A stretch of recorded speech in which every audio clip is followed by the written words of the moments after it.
Hey, friends. It's good to be with you again, even though I'm still isolating, still in quarantine. But tonight, what we want to talk about are just talk about the rich and the poor. You may have noticed there's kind of a lot of focus on rich and poor right now. Um, there's a lot of talk in politics and in government over what's the fair share for rich people to pay, how much help should we give the poor people. um, Take this a little bit closer to home for you. Maybe a lot of you are feeling a little bit richer now than you did a few days ago. If you're not quite sure what I'm talking about here, I just want to ask you a question. um, did that stimmy hit? If you know, you know, right? The U.S. government just sent out some stimulus checks worth like $1,400 to boost the economy because of the ongoing COVID struggles. And these checks, uh, they've kind of inspired like a wave of memes and funny business on social media. Basically, people are feeling good. They're feeling good because that stimmy hit their bank account, and now they've got an extra $1,400 to spend oh so responsibly. So we know that our culture and our society has a lot to say about money, and we hear it all the time. There's always talk about money or talk about rich people and poor people, and it can be a hot button issue from time to time. And politics is just full of rhetoric of how much we should tax rich people and how much we should help poor people. And honestly, I get a lot of unsolicited advice from people on how I should spend my money or how I should invest my money. And it really just seems like everywhere we turn, people want to talk about money, about rich, poor, etc. Honestly, if I'm being honest, it can be overwhelming. So in times like this, I just want to reset my focus, reset my balance, and get my mind right. And thankfully, to do that, we have Scripture, we have God's holy word that can help us refocus, help us get our mind right, help us to make sure we're thinking about things clearly and with the proper framework. So this evening, that's what I want to do is just get into God's word and see what God's word has to say about richness, about poorness, about how we treat people that are rich, treat people that are poor, really just what our mindset and our focus should be as we deal with this issue. We're going to begin in Proverbs 30, verses 7 through 9. It says, "Two things I ask of you. Do not deny them to me before I die. Remove from me falsehood and lying. Give me neither poverty nor riches. Feed me with food that is needful for me, lest I be full and deny you and say, 'Who is the Lord?' Or lest I be poor and steal and profane the name of my God."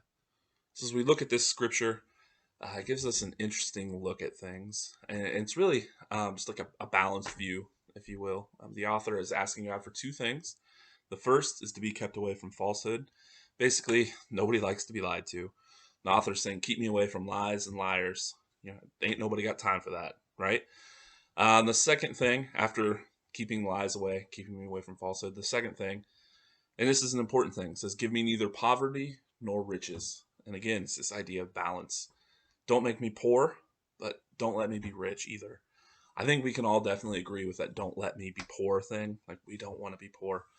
But it's this idea of "don't let me be rich either" that I find really interesting as we read in this passage. And really, the more we look into it, what the author is asking for is for God to provide balance in life. And this balance comes from being in the middle, being neither rich nor poor. What we shouldn't hear from this passage is that it's bad to be rich or it's a sin to be poor. That's simply not the case. Not the case. This isn't to say that it's bad to be rich or that it's bad to be poor. Instead, the writer here is asking for just enough, just what he needs for daily life. We can hear echoes of this in the Lord's Prayer, which says, "Give us today our daily bread." This idea of having reliance on God for just what we need each day.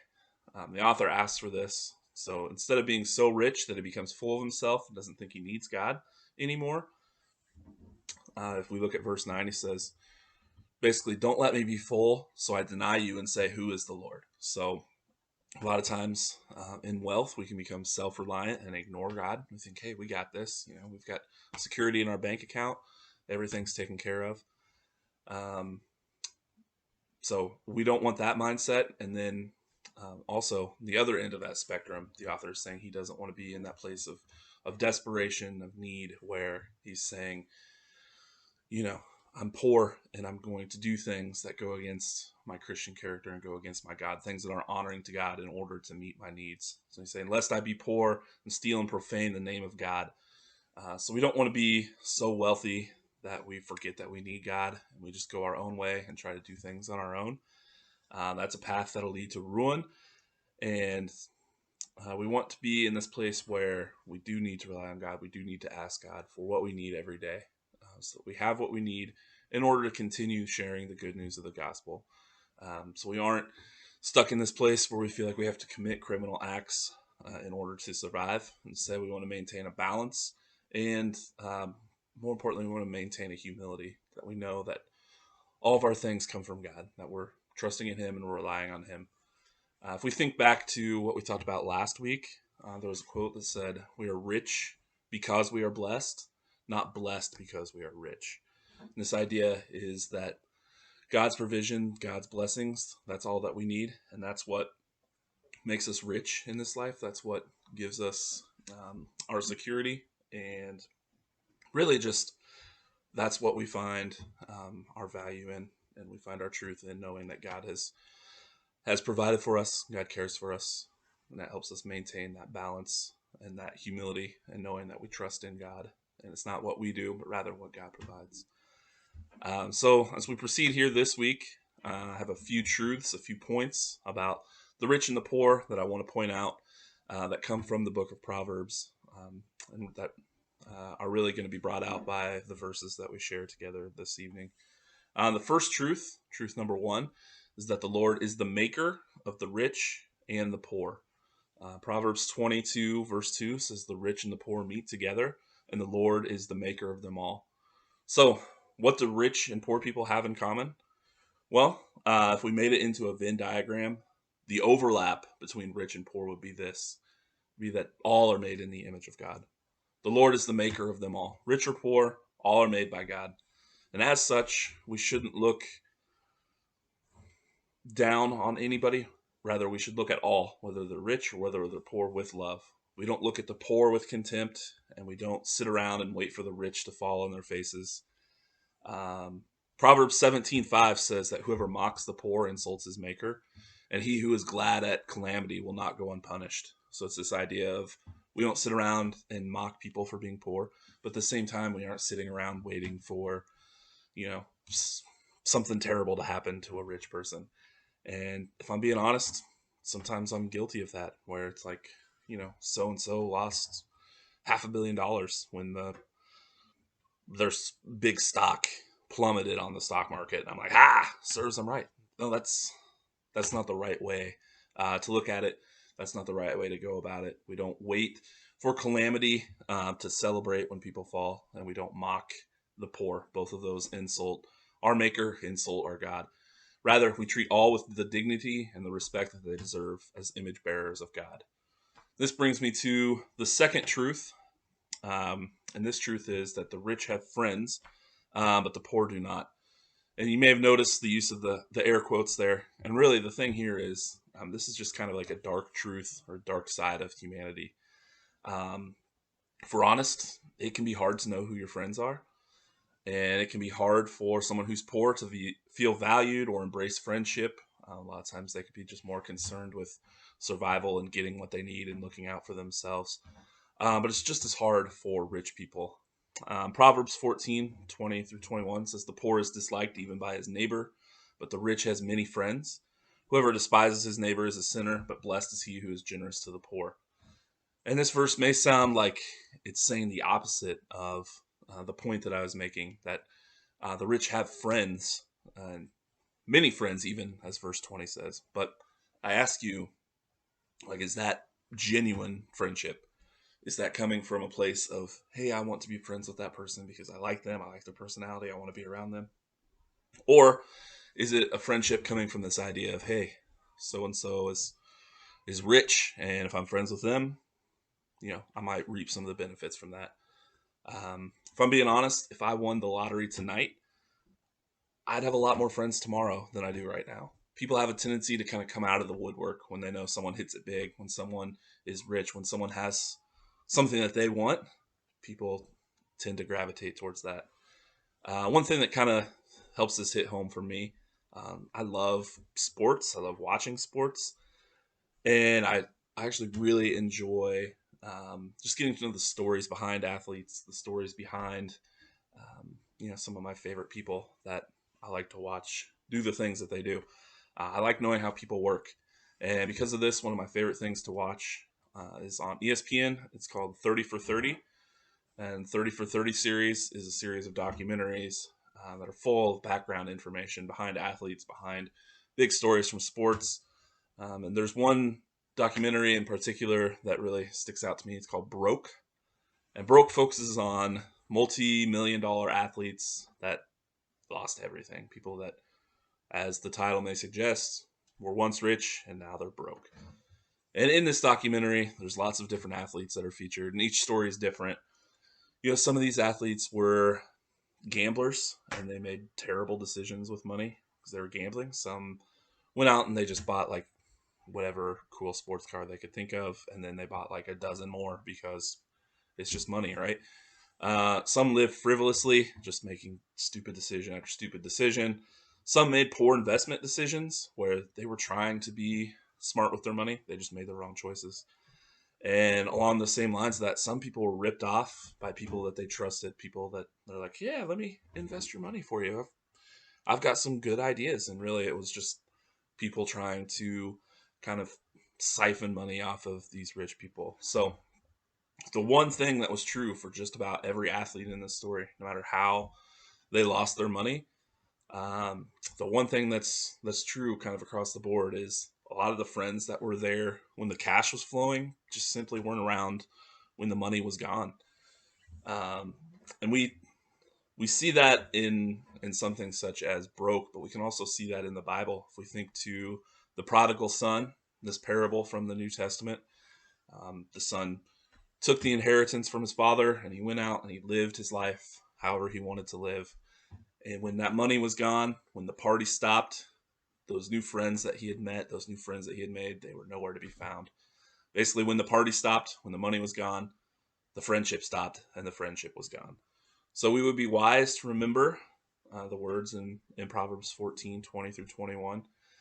We don't despise our neighbor. We don't despise people that we encounter because of their position in life. So we don't shun the poor because they're poor. Rather, we're a friend, a true, genuine friend. And we're not only a friend to the poor, but we're a friend to the poor and the rich alike. And we live a life of generosity towards those in need, whether that's a natural need that's a little more obvious when it's someone who's poor, someone who's destitute, someone who needs some sort of tangible item. We're generous with that, but we're also generous to people that at first glance don't look like they need generosity. People that are wealthy, people that are well off. We're generous. We're generous. We show generosity towards them in our attitude and in the way that we treat them, and by giving them true, genuine friendship rather than looking at them as someone that we can get something from. And that brings us to our third truth, which is there is poverty when trusting in riches. Money can't buy everything, and because of that, many a rich man, many a rich woman, many rich people are actually fools. Proverbs 28:11 says that a rich man is wise in his own eyes, but a poor man who has understanding will find him out. Having plenty does not mean that you have it all together. God is the giver of all, and in moments of plenty, we can easily be blinded by the comforts of life. And being blinded leads to pride. If we think back to our first verse of the day, what the writer there is saying is like, don't let me be full so that I forget you, God. Like basically when we're full, when we're content, we start relying on ourselves. We stop relying on God. So there's poverty when trusting in riches. Because when we trust in our riches, we're not trusting in God. And that takes us away from our relationship with God. And while we may not be poor physically, we're definitely poor in spirit. So there is poverty when trusting in riches. Um, just to build on that a little bit more, Proverbs 23:4 and 5 says, do not toil to acquire wealth, but be discerning enough to desist. When your eyes light on it, it's gone, for suddenly it sprouts wings, flying like an eagle toward heaven.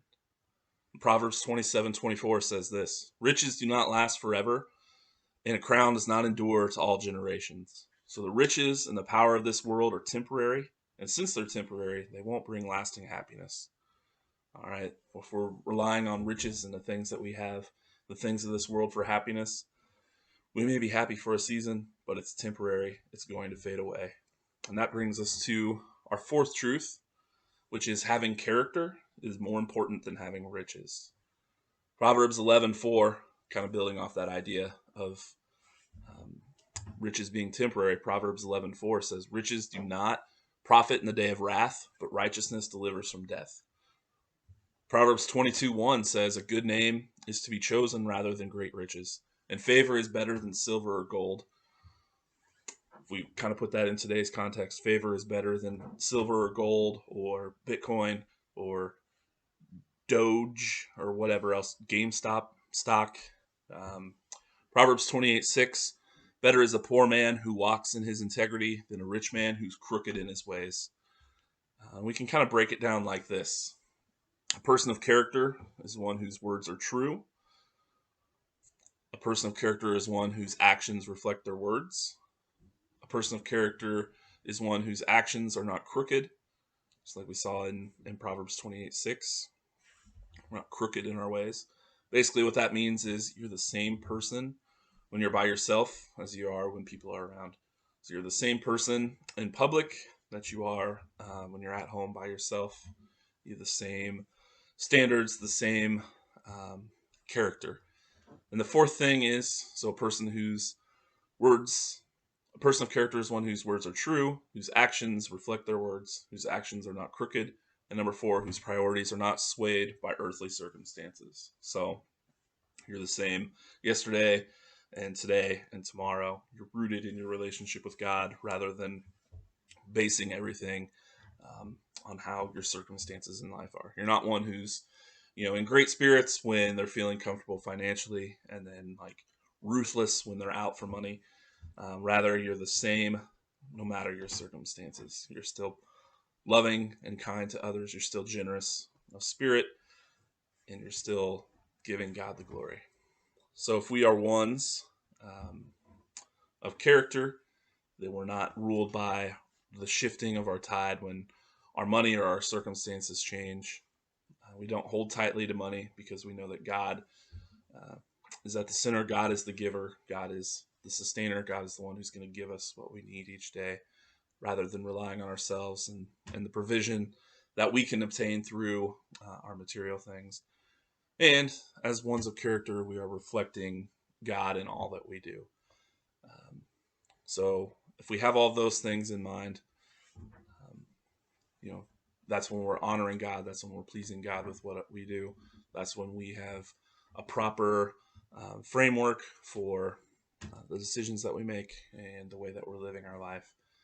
And that brings us to just kind of the last thing here is we need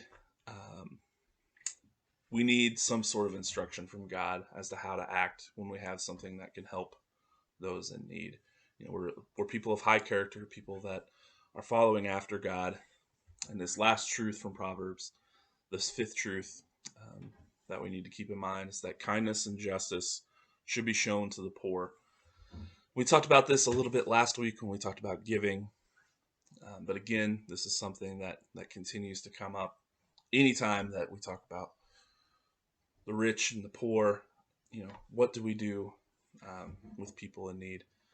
And I want to emphasize that, again, when we talk about poor, we have this tendency to think of it simply in financial terms. And while that's a large part of it, again, want to encourage you to think of it as poor as anyone in need of anything. And that could be, people could have every material need that they need. Those could all be met, and they could still be poor because they don't have relationships, they don't have friendships, they don't have people around them that they can trust and count on. So the idea here is that kindness and justice should be shown to the poor, and that's any of the poor that we come in contact with.